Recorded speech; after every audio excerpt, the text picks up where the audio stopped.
Well, thank you, Paige, and hello, everyone. Thank you for joining us today. Today's theme is about creating a great future, but good intentions and wishful thinking alone aren't going to get you there.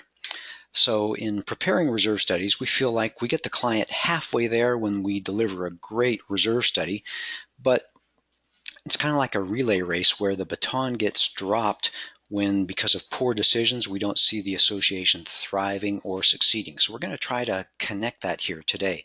We know that a great reserve study is meaningless if the board isn't making good decisions on their end to move the association forward. So today you're going to see the parts begin to come together. Will Simons is going to address the reserve study side of things, and Lisa Magill is going to talk about board responsibilities.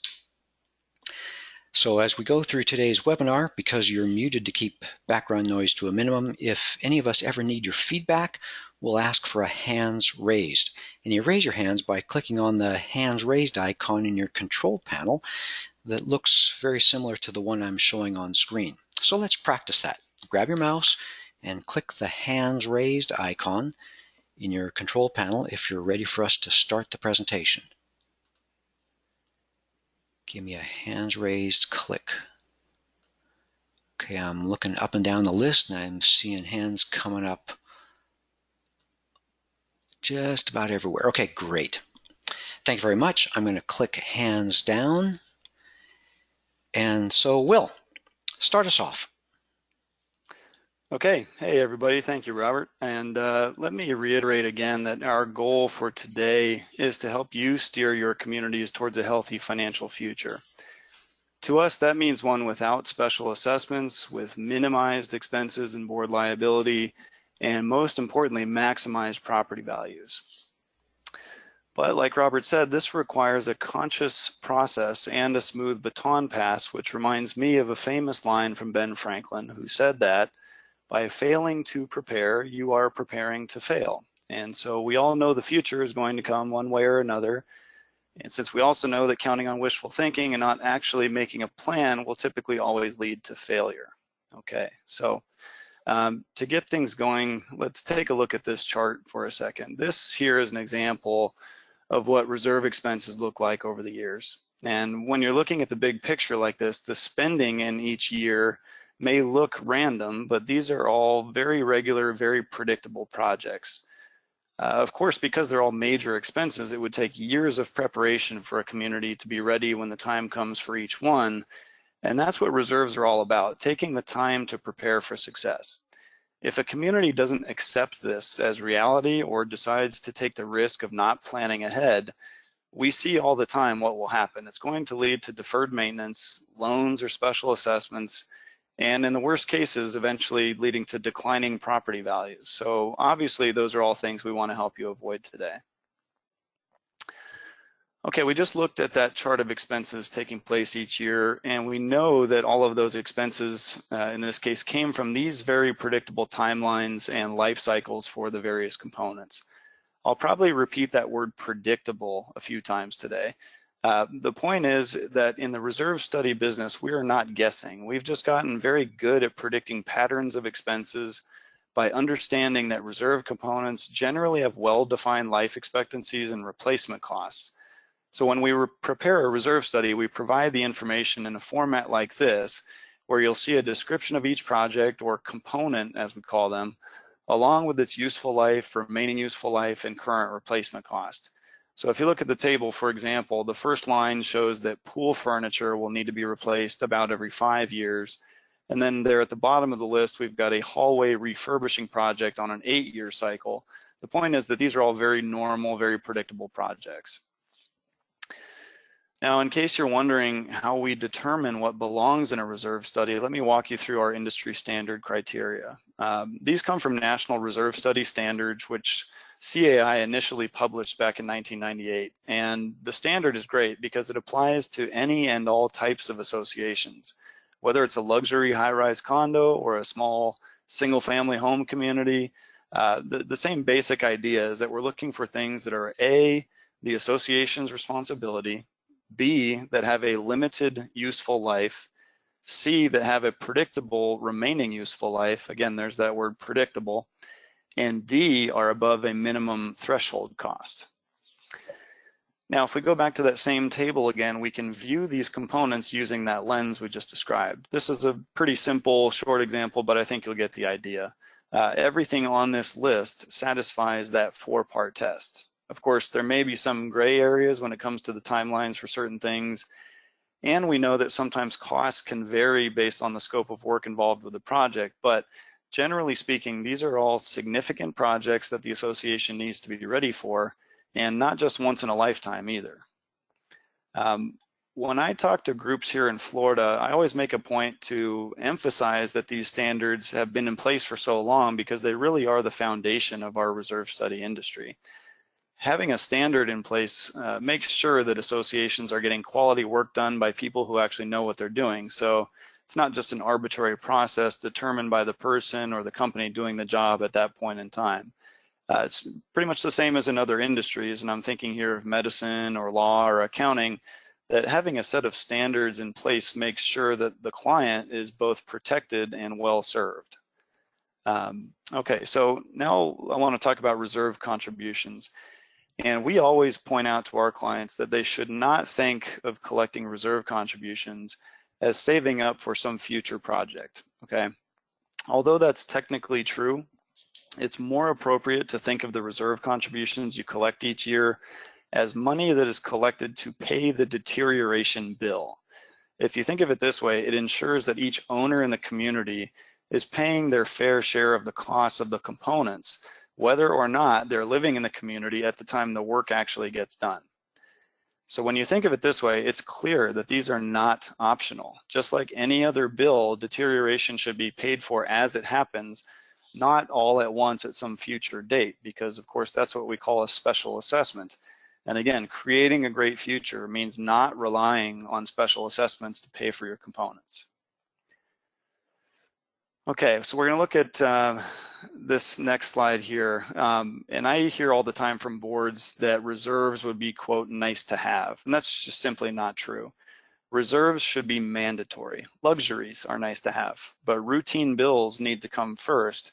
And you can trust me when I say that there are a lot of properties out there with tons of great amenities and designer lobbies, but if they don't have the money to replace the air conditioning or the elevators, then all of those luxuries really don't matter very much, do they? So at this point here, we're going to talk through just some of the problems and arguments that we hear communities making about why they don't need to have reserves, okay? This first one we hear a lot, and let me be clear. Reserve contributions should not be thought of as optional or in terms of affordability, because if a board tells me that their residents can't afford reserves, how are they going to be able to afford a special assessment or a loan? The project is going to happen one way or another, and it will cost the same amount of money, if not more. So we feel it's better to spread that out over time and pay for it gradually. Yeah, it's not like the speedboat or the red sports car. Those are real bills that the roof's really deteriorating. Exactly, no doubt. So we've got a couple of cartoons just to break this up and hammer some of these points home here.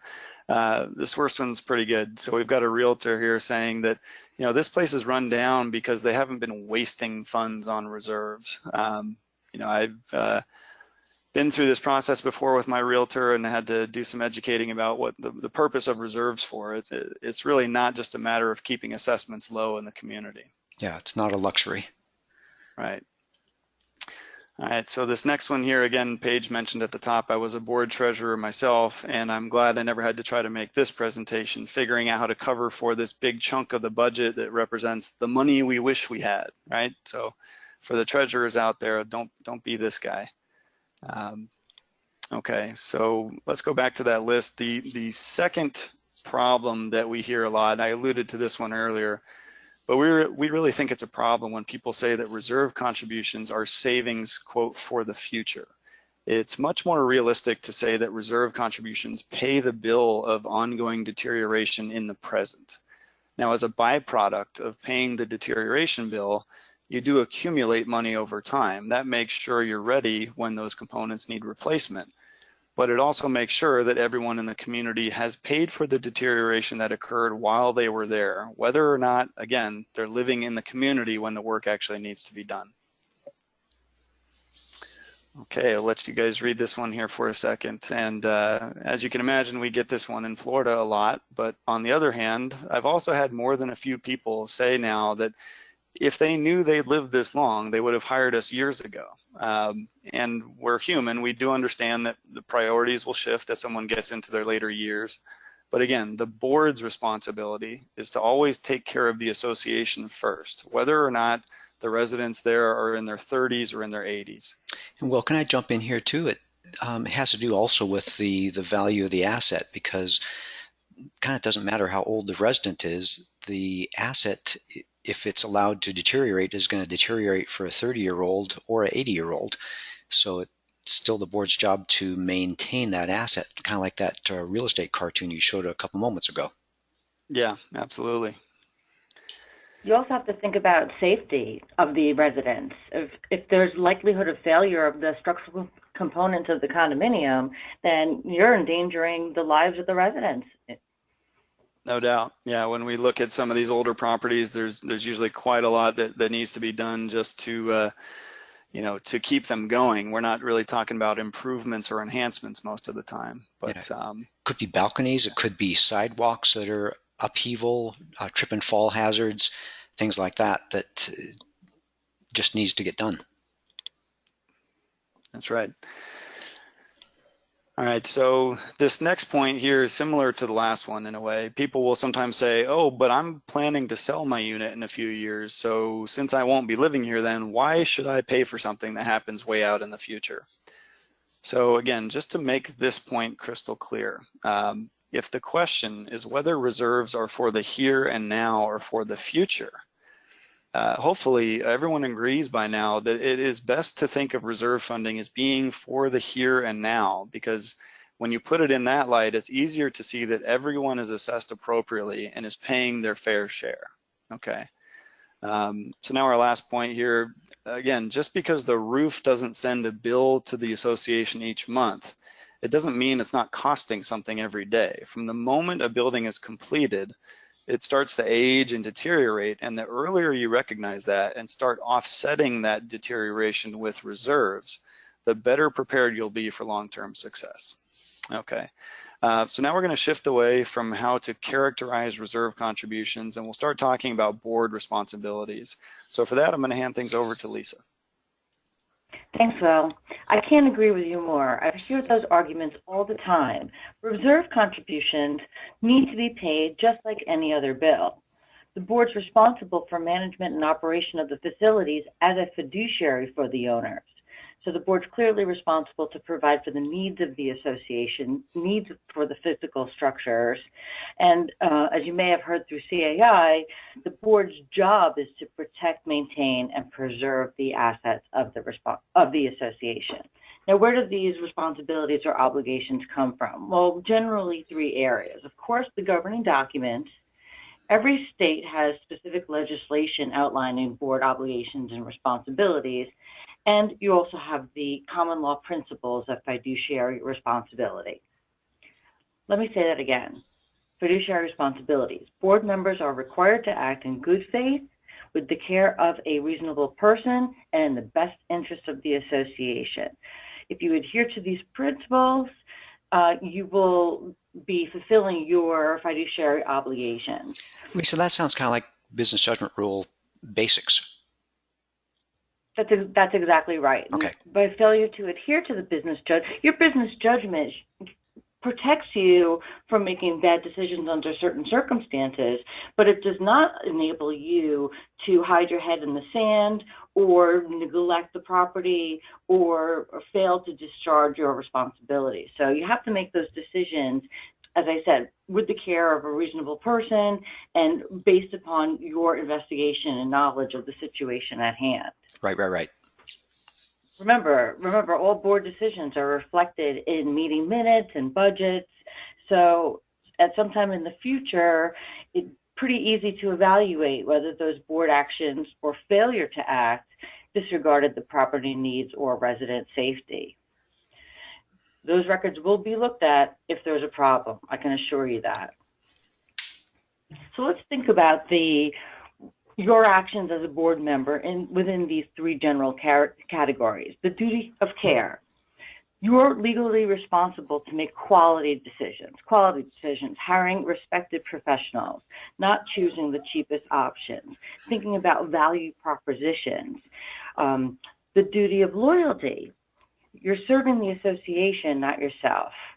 That means you have to put the association first and make the hard decisions, like raising assessments when necessary, not be swayed to keep them low for yourself or other homeowners, or choosing to redecorate the lobby instead of funding concrete restoration or expansion joint repair or other building needs. The duty of inquiry means that you must understand what's going on. You're entitled to rely upon professionals for their expertise, but you need to have the information that's necessary for you to make a reasonable decision. We're going to focus on sometime on this session on those responsibilities, because a reserve study is the kind of document the board goes to for the timeline for building and property projects, and to find out how much money needs to be set aside so those fiduciary responsibilities can be fulfilled in the future. Think about it this way. When there was a problem on the Apollo 13, the flight director said, let's work the problem, people. Let's not make things worse by guessing. Boards and managers need that same attitude. You can't dwell on how past boards or management handled things, and don't make things worse for yourself or the association by guessing. Stop and get the information you need in order to make the smart decisions for, as Will said, the here and the now. Well, thanks, Lisa. This is Robert again. I want to thank you for setting the stage here. Will talked about the reserve study and getting the information, and you talked about the board's responsibility to rely on that information. That's what we're trying to do here in this webinar, is put those two pieces together. And so I'm going to talk just a moment about getting the information from the reserve study, and it starts with the three types of reserve studies defined in National Reserve Study Standards. The job of the reserve study is to provide information, and what you see on screen are the three types. There's a full reserve study, update with site visit, and update no site visit. They all provide the same information. It's just a matter of difference in the depth of investigation that went on in doing the reserve study.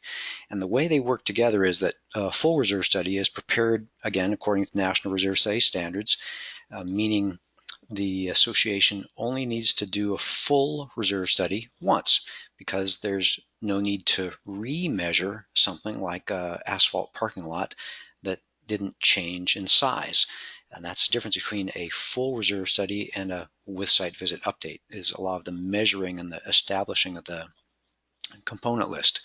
And that with site visit update is something an association does every few years. And some states have particular with site visit update frequency minimum requirements, like every 3 years or every 5 years. That probably sounds familiar to many in our audience today. And then the no site visit updates are the inexpensive updates that are accomplished in those in-between years. They're done without a site visit on the basis of time that's elapsed since the last reserve study, updating costs, updating remaining useful life factors, updating history, what projects were done, confirming things with the major vendors, updating the reserve balance, all those kinds of things.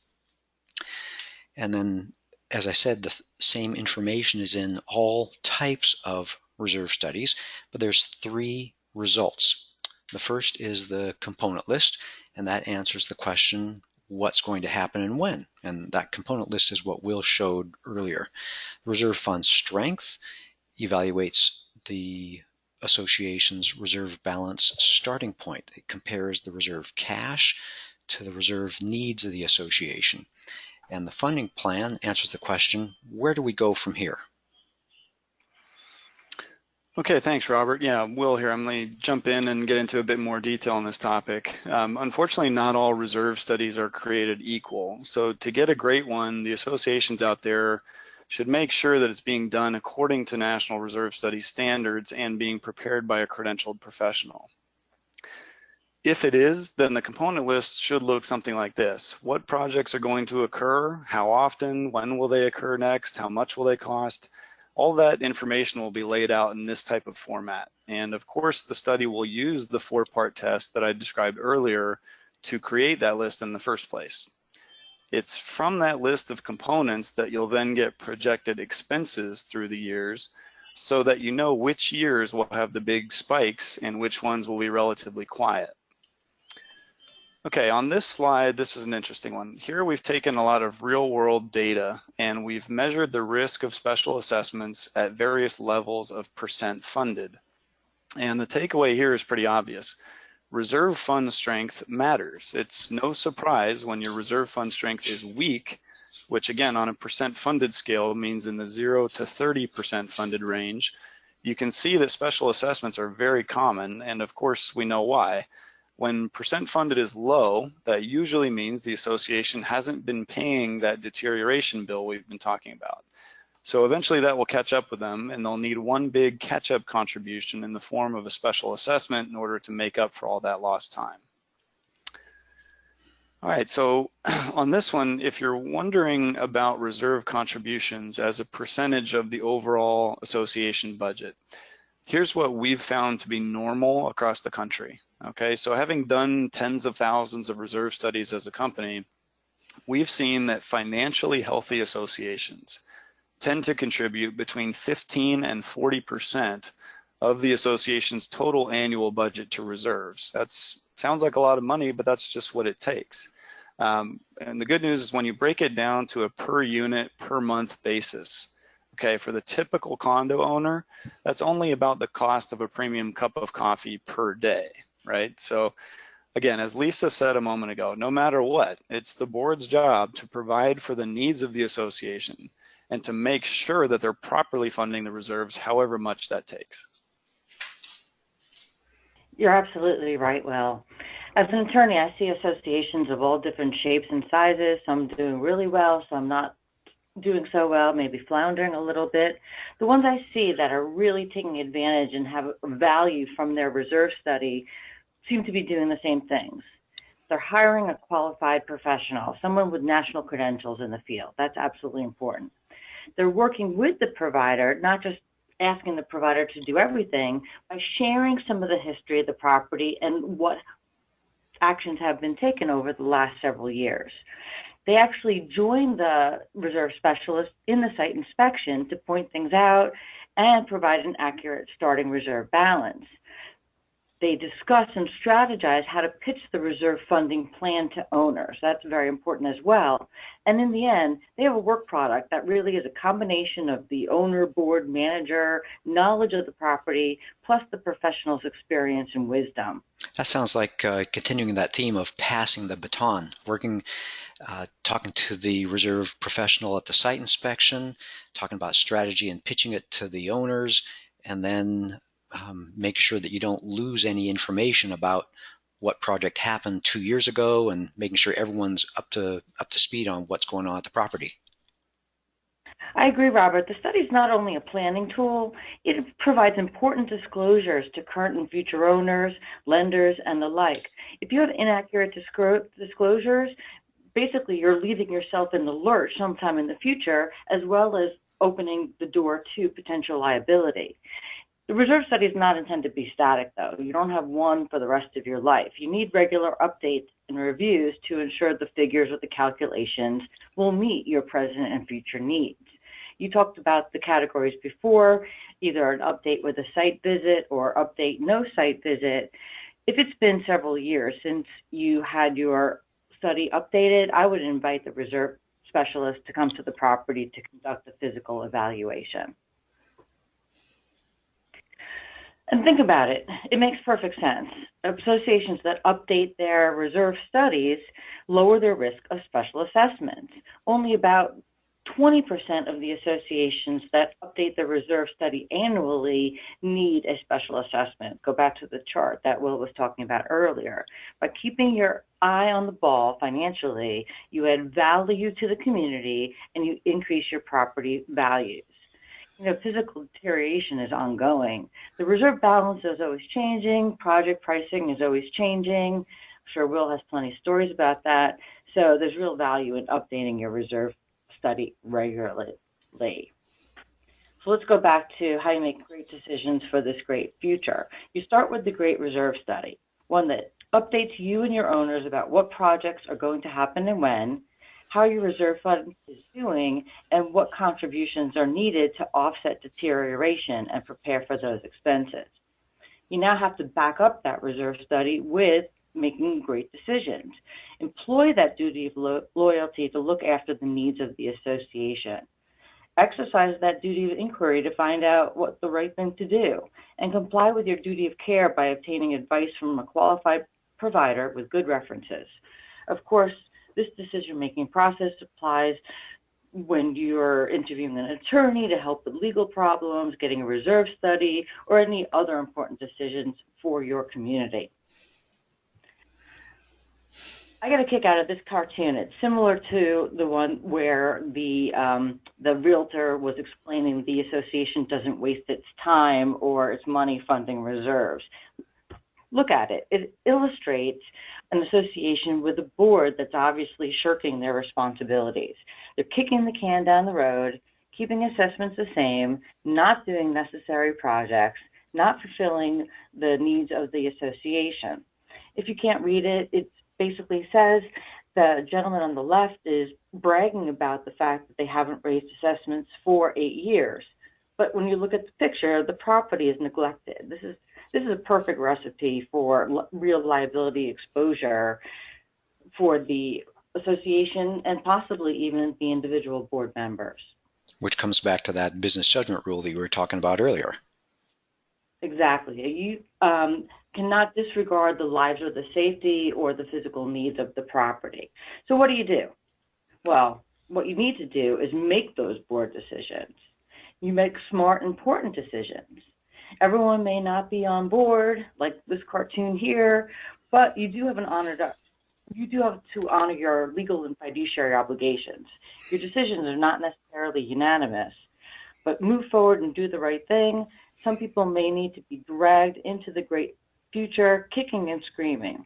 And for the managers in the audience, I know I may be preaching to the choir, but do whatever you can to encourage your boards to make this smart decision making and care for the present and future needs of the association. Whatever you do, make sure you document your efforts so the next board understands its obligations. Right, when they went against your professional good counsel. Unfortunately, that happened. Yeah. Mm-hmm. All right, Will here again. I'm going to have a hard time beating that last cartoon. I have to say I've seen that one many times over the years in the presentations that we've done, and I still get a kick out of that one. Still puts a smile on my face. It still does after all these years. Well, anyways, I really like this next slide, and I want to make sure that everybody in the audience understands this one. So a few years ago, our company wanted to understand the impact of healthy reserve funding on the home values in a community. So as an experiment, what we did is we took a large sample size of comparable communities in one big geographic area, okay? And then we measured the approximate market value of those homes in terms of dollars per square foot. The next thing we did was we compared the home values in those associations against the percent funded levels for the associations, and the results were very interesting, but actually not too surprising in the end. If you look at the left side of the table, what we've got there is essentially a baseline home value that we set for communities that were in a weak percent funded range. And the real goal of this analysis was to find out what happens to home values when those communities move into a middle or a high percent funded range. So what we found is that once an association got into this mid-range position, the market value of the homes in those communities tended to increase by about 8% over the ones in the weak range. And once we started looking at those in the strong range, which we figure is over 70% funded, the dollar amount increase, the market value increase, was a little over 12%, which is pretty amazing. Overall, I'd say that's a great payoff for those boards out there who are just doing, like Lisa said, meeting their responsibility to provide for the needs of the association. And I'll bet you that if we measured, yeah, go ahead. Yeah. Just wanted to add that it's easier to obtain a loan to buy a property in a well-capitalized association. So the more loan options, the more financing options that are available, the increases your marketability of the property. Again, just translates into better value. Yeah, no doubt about that. I would say, post 2008, people have gotten a lot smarter about the home buying process, and the underwriting criteria and the due diligence that they're going through has a lot more to do with the associations and in particular the reserve funding than it used to. So for the communities out there that are doing whatever they can to try to keep assessments low, I'm willing to bet that the gain in those home values by properly funding the reserves will be much greater than whatever you're able to save, quote unquote, save by underfunding the reserves. Yeah, and that's not even to talk about the special assessments where they may temporarily save the money, but they get special assessed and they make it up in the end with a big special assessment. That's right. Yeah, eventually it all comes full circle. That's inevitable. Okay, so I know we're covering a lot of ground today, but this is by no means the end of the story. So hopefully we've convinced you by now that a successful future just means starting with a good plan and then following the plan by making the right decisions at the right times. Another thing I want to point out is that it's really never too late to start. Okay, we've had properties that have come to us that are 40 and even 50-year-old buildings that have absolutely no money in reserves. All they've ever done is special assess for things. But they finally recognize where they're at, they're owning up to it, and they're committing to getting back on the right path. So again, like we showed a couple slides ago, this is not just an appeal to some sense of fairness. We're not just tugging on heartstrings here. It is not just doing the right thing, because if you get a great reserve study and stay on the path that's laid out for you, the real reward is in significantly higher home values, which I think we'd all agree is really the big picture, is it not? Yeah, well, thanks, Will. We're back here to the original premise, and when you were talking that last sentence, I was thinking we have an addition equation here, and addition means more things and good things and getting bigger. And just like talking about home values, you put a great reserve study together with great decisions, and that's a great future, and those are good things. It brings a smile to your face. It's very positive. So I want to thank you for talking us through the reserve study specifics, and Lisa for talking us through the business judgment rule and board member responsibilities, loyalty to the association, duty of inquiry, duty of care, all those kinds of things. And that again brings us back to Ben Franklin, where we started. By failing to prepare, you're preparing to fail. Reserve studies and the major deterioration at an association talk about the big projects at an association. So getting to a great future takes a plan, and it may take some time, perhaps many years of good planning and wise, courageous decisions going down that path, Will, that you showed. And that's, again, because those reserve expenses are huge and they take years. But those expenses are predictable, and it's the board's job to prepare for them. And the payoff is avoiding special assessments with everyone paying their fair share, minimizing expenses because you've eliminated that expensive deferred maintenance that always gets very pricey, lowers the board's liability exposure because the board's doing its job to provide for the needs of the association, and everyone enjoys a nice boost in home values. So it can be done. You can do it at your association. Your manager can help you get there, and the homeowners will benefit. So lead your association towards a great future and let it shine in your community. So I want to thank Lisa for joining us today. She's from the law firm of K. Bender and Rembaum.